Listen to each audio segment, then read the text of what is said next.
Hi, welcome to my YouTube channel, or welcome back if you are new here. My name is Grace.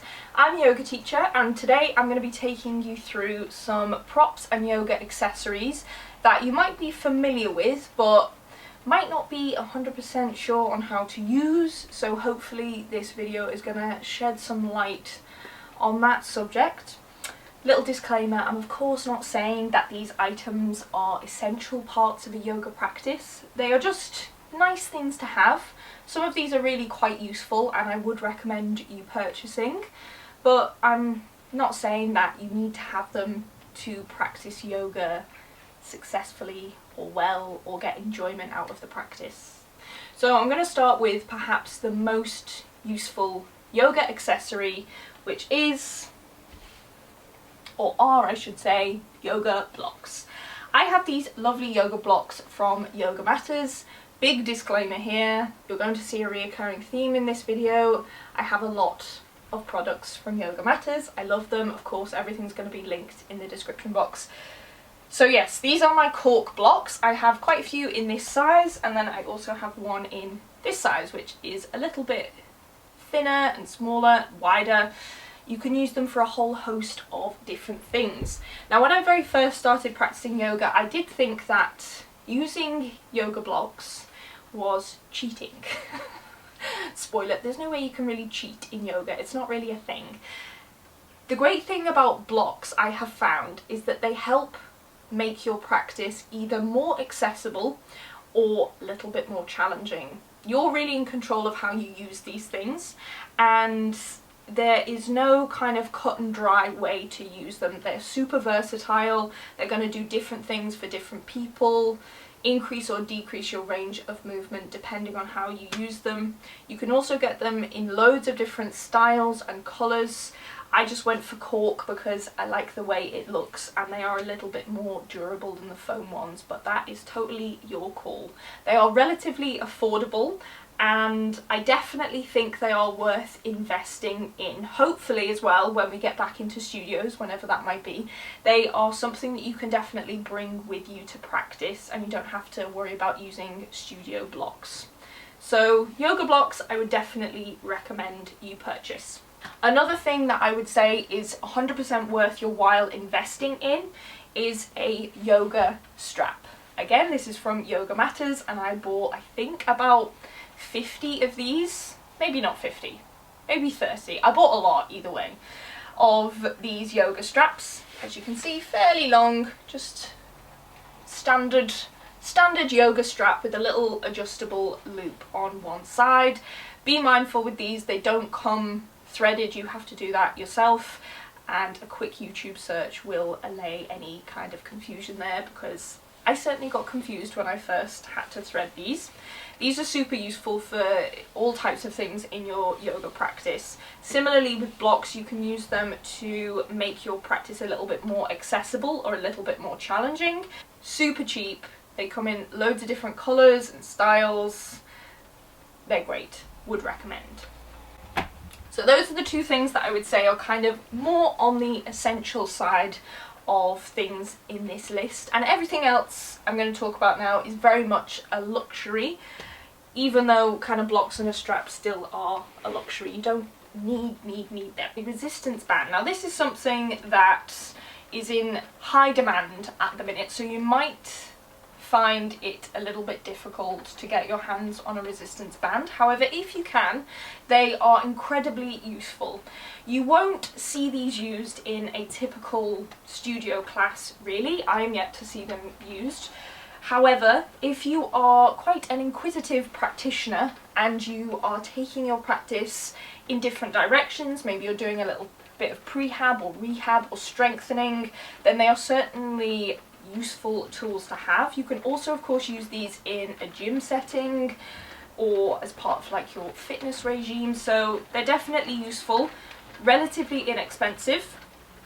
I got mine in a pack of 4, I think, quite a long time ago now off Amazon. I will try and link the exact pack that I have. This is the one I tend to use for yoga though, so if you can, resistance bands are a great thing to invest in. I also have here a little bit of kind of a niche item, which is a lacrosse ball, inverted commas. This actually isn't a lacrosse ball. This is an Aquila Active Healthcare fascial release ball. You might have seen these with spikes or bumps on, and you might have also used just a bog standard tennis ball. So the type of training that I did, so I did my 200-hour training and then I went on to do my 300-hour, and the type of training I did was Ashtanga Vinyasa with myofascial release. So on my training we were actually taught how to use myofascial release techniques and techniques using things like a tennis ball or lacrosse ball, and it is really, really interesting and definitely part of your practice that I think is largely untapped by a lot of people. It can be super relaxing, it can be sometimes a little bit painful to use these things, but painful in the best way, and much like the resistance band is a good tool to have for prehab and rehab, and is something you can definitely take off your yoga mat into other aspects of your movement practice. If you aren't really sure how to use these, or if they don't really play any kind of role in your movement practice, then I will try and find some information and leave it below on how I would begin to use these. The next thing I'm going to talk about, I only wish I had bought sooner, and that is a yoga bolster. Mine is from, surprise surprise, Yoga Matters. It's in this lovely grey and white print and I absolutely love it. Yoga bolsters are brilliant for use in restorative and yin yoga, so if you already practice a lot of that, then I would highly recommend you get one. Just go ahead and treat yourself, because they are lovely. Supported child's pose with a bolster is one of my favourite things in the whole world. They are best used for that style of yoga. You won't really see a bolster used in a vinyasa class or flow class or a Ashtanga based class. They're very much reserved for restorative yin styles, which is still fantastic and great and lovely, but what I'm saying by that is if you're somebody who literally only practices flow and Ashtanga, you probably won't find much use for this and it might just sit there gathering dust. Also keep in mind that these are not really that cheap. They're not as affordable as blocks and bands and that kind of stuff. This I believe is about £50 with shipping, and yeah, that's not kind of money you just want to spend if all it's going to do is sit in the corner like a little cushion or oversized poof or something like that. So definitely keep that in mind when you are purchasing them. But I love mine and I just wish that I had bought it sooner. So there you go, yoga bolster, definitely worth investing in if you practice that type of yoga or are interested in getting into it, but definitely not essential if you don't. Along those lines, I have this wonderful meditation cushion. This is from a beautiful little indie brand based in Brighton called Wolf and Mermaid. Now unfortunately, I believe they have stopped making these cushions. However, I'm pretty sure they still make other items in this kind of print. As you can see, it's this beautiful like tie-dye colour, print, wash, whatever you want to say, and I love it. I love it to bits. I actually bought this before I bought my bolster and can honestly say that I don't think that meditation cushions can be used as bolsters and vice versa. That's me being a little bit extra. I would say if you're really in a bind and you need to make a decision between a bolster and a meditation cushion, go for the bolster, because you can definitely use that to sit on for meditation. It's not as comfortable as using this for meditation, but it will do and means you don't have to have two separate cushions. I love having it. I spend a lot of time when I'm teaching things like private sitting down, at the minute talking to my computer, which is very sad, but it is what it is. I'm glad we can still practice. So I use this a lot for that. I use it for pranayama, for meditation. I think it's great. If you do a lot of meditation, then definitely this is worth considering. However, if you're just somebody who is maybe dabbling in meditation and you just want something to feel a bit more supported in your seated practice, or you just want something to help make you feel a little bit more relaxed as you do that, then just go for a bolster. That would be my recommendation. But I love my cushion and I love Wolf and Mermaid. They're a brilliant brand, so shout out to them. Last one on the kind of cushion list is a meditation cushion or meditation pillow or eye pillow. These are usually filled with some kind of natural husk and quite often lavender. It smells lovely, and these are used usually in Shavasana or final relaxations, guided relaxations, yoga nidras, that kind of thing, and you will just place them over your eyes and lie back and chill, and they are wonderful. If you are the type of person who really struggles to switch off in Shavasana, this might be a lovely little treat for you. Obviously, with our yoga practice, we want to work on addressing the root cause of why we find it difficult to consciously switch off. So if you're somebody who is always waiting in Shavasana to sit back up, to go on your phone, to leave the class, maybe we need to use our yoga practice to dig a little bit deeper in that direction. Don't get me wrong, sometimes I feel like that too. It's one of the big challenges of Shavasana. But something like this can really help remind you that Shavasana is your time for rest. They are definitely not an essential component to the practice.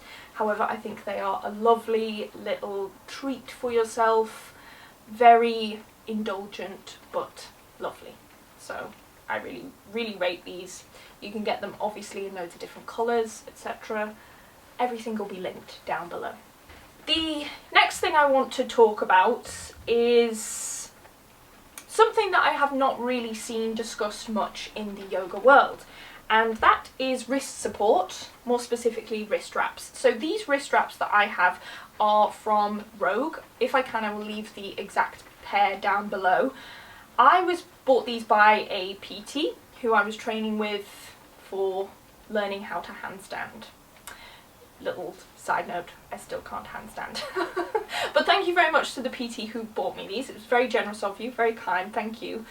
And they are really, really great to use if you are constantly practicing handstands or you're constantly inverting and taking a lot of weight through your wrists. If that is making up a big part of your practice and you are otherwise healthy and you have healthy wrist joints, then these are just a nice thing to have to make you feel a little bit more supported. They're going to give you support while not limiting the range of motion in your joint too much, which is great obviously for practices like calisthenics and handstands and things like that. So they are worth investing in, but if you are somebody who is not doing those things, if you are just taking part in kind of standard vinyasa flow classes, Ashtanga classes, and you are getting persistent wrist pain, then I suggest you speak to your yoga teacher about that. Don't just throw a pair of wrist wraps on and hope it's going to solve that problem. These are more supportive tools for if you are training specifically for something. You want to stay away from wrist straps like this in your yoga practice. So these are my lifting straps, and you can probably see they are a lot more supportive. There's a lot less give in these than the cloth wraps. This is perfect for resistance training with weight. It is not good for body weight and training handstands and things like that. So you want to stay away from really supportive kind of heavy duty wraps and gravitate more towards a light support or cloth wrap if you are doing things like that. So the last thing I'm going to talk about is 100% not essential. I mean, none of this stuff really is, but this is just a really nice treat yourself moment that I had to get in here, because if you follow me on Instagram, you will know that I am obsessed with candles, and I want to give a little shout out to my two favourite candle brands. So these are my favourite candles of all time, and I'm so grateful that I discovered these lovely brands. The first one I want to talk about is Kiss the Saint, owned by a wonderful lady called Ro. So hi Ro, if you're watching, thank you for making such beautiful candles. I mean, how cool is this? I don't know if you can see. As you can see, you can personalise your candles from Kiss the Saint and have your name written on the top of the candle. So this is what they look like. Beautiful. This is the 300ml version. Really nice, and they have this great cork stopper on the top, and then, sorry, this is a little bit ruined. I'm sorry, Ro, I haven't trimmed the wick, but it's got this wonderful wood wick that makes an amazing crackling sound as you burn them. They are So lovely. They are made with soy wax and organic essential oils. So that is the Kiss the Saint candle. And the second candle brand I have will come as no surprise to anyone, and it is Yogi Oils. I have about 700 of their candles. So I know this looks a little bit gross. Let's see if we can see. However, all of this kind of burnt stuff here is dried flowers and some dried herbs, and I believe in this candle there are crystals as well. So when the candles come fresh, they come with the oils and the wax, and then a layer of that kind of beautiful plant matter on the top. Let's see if it can focus in on the label again. And you can either take that plant layer off and use it in a tea or a bath, or you can burn it into the candle, which is what I choose to do. They smell amazing. I absolutely love them. Thank you for creating such wonderful candles. So what I really like about these candles is because they are made with more natural ingredients, the way they burn and the way they scent a space doesn't leave you with a kind of headache. Both of these brands give a really beautiful scent to a room without overpowering it. I hope that makes sense. I know sometimes you can get a candle and it smells like air freshener, which is not really what I want at all in a candle. So I would highly recommend these, and since we are spending so much time indoors, you may as well make indoors smell nice. Both of these brands are small businesses. Kiss the Saint is based in London and Yogi Oils are based in Scotland. If you have any kind of concerns about the brand and shipping and things like that, then feel free to message them both on Instagram. They're both wonderful, wonderful ladies, and it's a great time to support small businesses. So go ahead and treat yourself and join me in my candle obsession. So thank you guys so much for watching. I hope you found this video insightful, useful, or just a little bit entertaining. If you've got any questions on any of the products, then feel free to send me a message, and I will see you soon. Bye!